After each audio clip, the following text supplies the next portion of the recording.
Hello everybody, this is DeanoGTO, and today we're going to be looking at the French tank destroyers as they've been reworked on the patch 9.20 test server for World of Tanks. So, there's two main things that have changed about these vehicles. Uh, First, the guns, and second, the armor models. So, I'm going to quickly run over the armor models first because that's the easiest thing to talk about, and it's pretty much universal for the three vehicles. So, uh, take the Foch as an example, the Tier 9 Foch.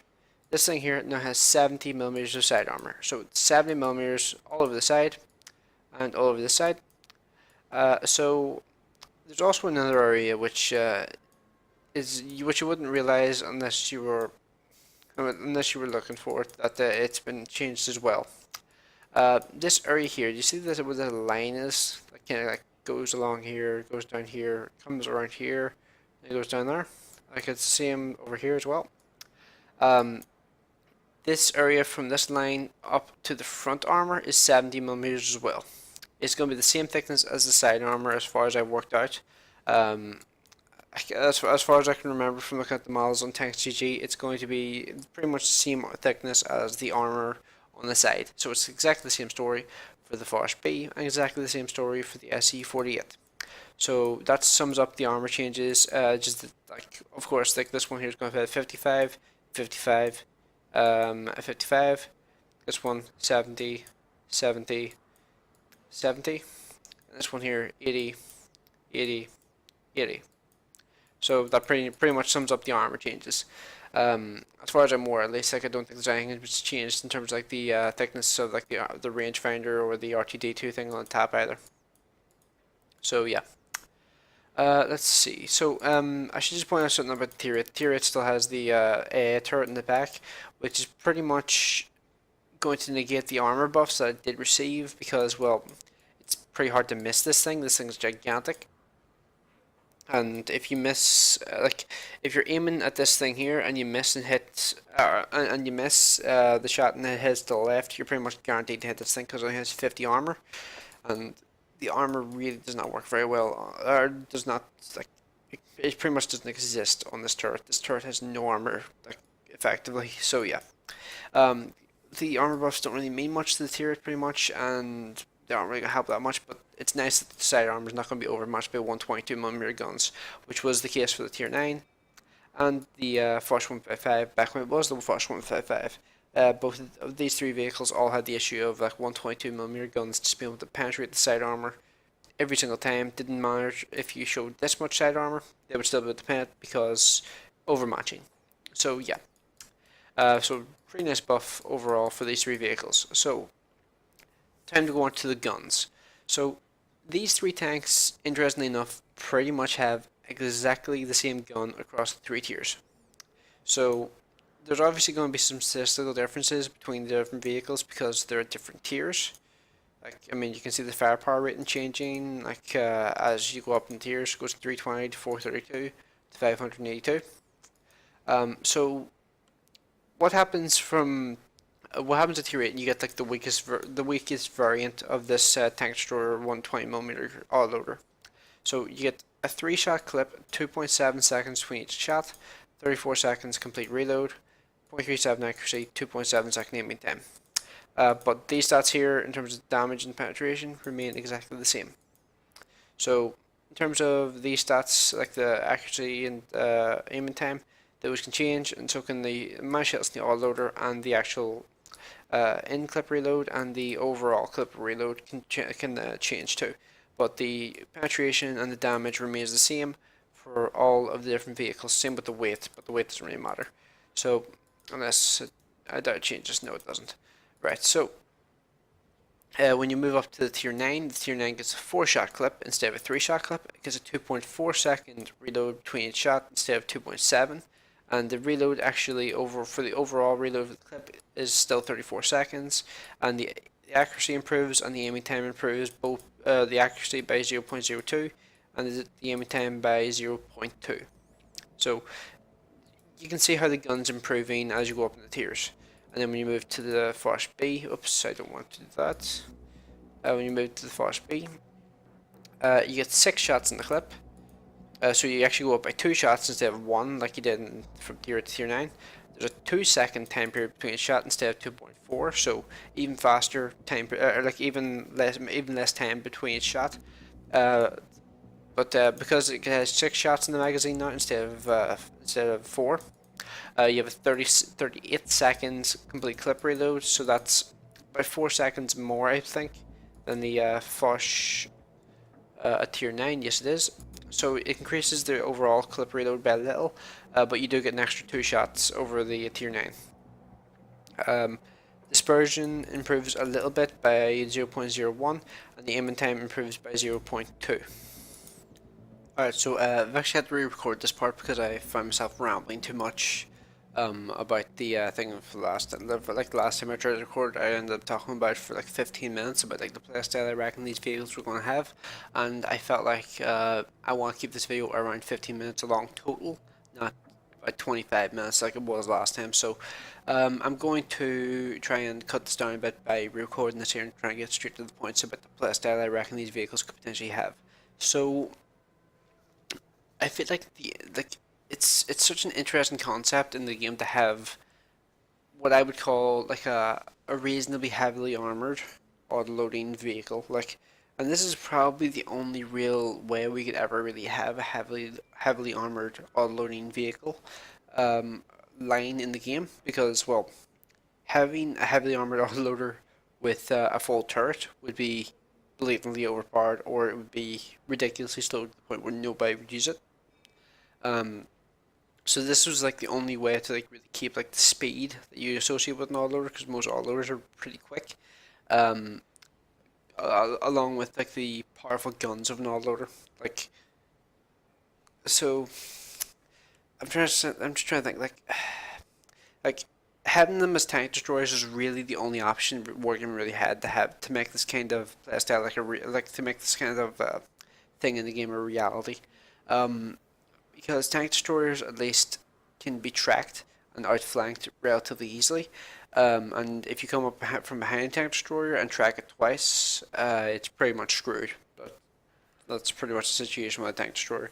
Plus, these ones here in particular have incredibly weak ass armor, so pretty much everything at tier 8, 9, and 10 can fire a HE round into their ass and do a ton of damage with one shot and potentially knock out a bunch of modules.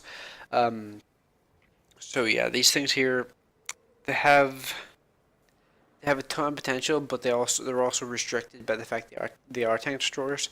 But tank destroyers also, it's also kind of a benefit because tank destroyers technically have the best guns of their type in the game. Like if you look at what is it? Like the 88L71 is at its best, as far as I can recall, on I think the Nashorn. The Nashorn 88mm L71 is, as far as I can recall, like better than any of the other 88L71s that you're able to get on any of the like, standard tanks in the game. So it's like one of those weird situations where, let's see, where like because it is tank destroyer, they're able to compensate for the fact that it doesn't have a full turret by giving it a better gun.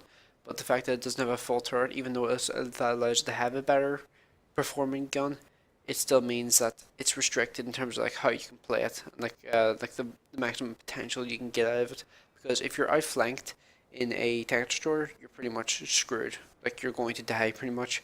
Like honestly, like this is like I very rarely even talk about this machine anymore. But things like the Waffenträger E100, the reason the I honestly believe part of the reason why the Waffenträger E100 was so powerful was because it had a full turret. And it didn't matter if you outflanked it; it could just turret around, catch up with you, and annihilate you because that's just what it did. That was just the Waffenträger 100 summed up for you. And by the way, people will often say that the Waffenträger 100 was not overpowered. I'm sorry, but that's horseshit. The Waffenträger 100 is one of the most blatantly overpowered vehicles I've ever seen in my life. Um, it honestly, like people who say it wasn't overpowered, explain how and why it was nerfed. I think in like 6 to 8 consecutive patches, where they just nerfed it every single patch from the patch it was released. It was ridiculous the amount of times it got nerfed because that's how insanely overpowered it was. So yeah. So let's get back off topic of that there. So like because these things are limited in terms of like traverse, they can't like react to things behind them and stuff like that there very well because if they're tracked, then they're pretty much screwed. So I think these things are going to be best played and like at their most efficient and medium and long range. If you're like a solo player, that's going to be where they're at their best. But I feel like if you're playing with a platoon, you could potentially use these vehicles in close quarters gameplay. Like if you have like a heavy tank as like a platoon mate, you could use them to like bait enemies forward and then drag them and basically like coax them into coming in front of your gun. Then you could decimate them really quickly. Um, or like your heavy tank ally could track them. Then you can come around the corner, decimate them with your autoloader, and then fall back and disappear. Meanwhile, your heavy tank friend will like cover you while you're reloading. Like I feel like that could be an incredibly powerful combination, like a heavy tank covering for the autoloading tank destroyer while it's reloading, and the autoloading tank destroyer doing the damage whenever the heavy tank is given it a chance to. Yeah, I feel like that could be an incredible combination, but that would require like the full cooperation of the heavy tank player as well. So it could be difficult to fully manage. But yeah, for the most part, I see these vehicles performing at their best at medium and long range, because their guns are pretty much always going to be fully aimed whenever they take the shots. After the first shot, at least, it's going to be guaranteed to be pretty much fully aimed every shot from that point forward. If you're able to find a good position and targets like line up in front of you, that you're able to just point the gun, point and click, point and click, point and click. Um, if you're able to do that there, then you're really going to be able to like empty your clip really quickly. Like the the tier 8, I think it's 5.4 seconds. The tier 9, 7.2 seconds. The tier 10 is 10 seconds. But you don't need to fire all. Like honestly, I think the 6 shots in the clip for the tier 10, I honestly feel is like more of a trap than an actual bonus. Like in some situations, it's going to be great, but I feel like for the most part, you don't want to try and use every single shot in the 6 shot clip because you're going to be exposed for far too long, and you're going to give people a chance to fully aim on your weak points, and you're going to take a ton of damage if you're exposed for too long in one of these vehicles because you just don't have the armor just to withstand fully aimed shots. You can withstand snapshots easily, but fully aimed shots they're completely aimed at your weak points. You're going to take a lot of damage very quickly and potentially die very quickly. So yeah, it's going to be interesting to see how these things play out. Like medium and long range, pretty much ambush tanks. I feel like these things are going to be amazing at that. Like if a line, like as an example in assault mode, if you're on the defending team and one flank just completely crumbles, if you're able to get yourself in a good position to damage enemy tanks as they're rolling towards you, you're going to be able to do a ton of damage because you're able to fire off all your shots, disappear, relocate further back, and prepare like another ambush. And like that's where these kind of tanks are going to be at their strongest, in my opinion. They're going to be extremely powerful at this at that sort of playstyle where they're just able to like fall back, have their guns reloaded, and then unload again whenever the enemy tanks come into their line of fire. Like I feel like these tanks are going to be incredible at that sort of thing. So yeah. So that's my best guess for like the way these things are going to play. We're not really going to find out until they're off the test server because well, test server everybody knows what it's like. The test server is a gigantic pain in the ass because everybody fires premium rounds and artillery is rampant. So yeah, it's pretty much impossible to get like a full idea of the way the vehicles are going to perform. But yeah, these are like my best guesses for like the way they could potentially perform. Like just judging off the statistics and like the way like the armor has been buffed and stuff like that. So yeah. So let me know in the comment section below. Do you think I'm in the ballpark of like what you reckon these things are gonna play like? Um, and yeah, and let me know like what do you actually think of the actual like setup of these vehicles? Do you think they're going to be good? Do you think they're going to be bad? Do you think they're going to be overpowered? Do you think this is like a better way of introducing an auto-loading tank destroyer than things like the Waffen Trigger 100 or the Foch 155? And yeah, leave your comments in the comment section below, and thanks for watching. I will see you in the next one.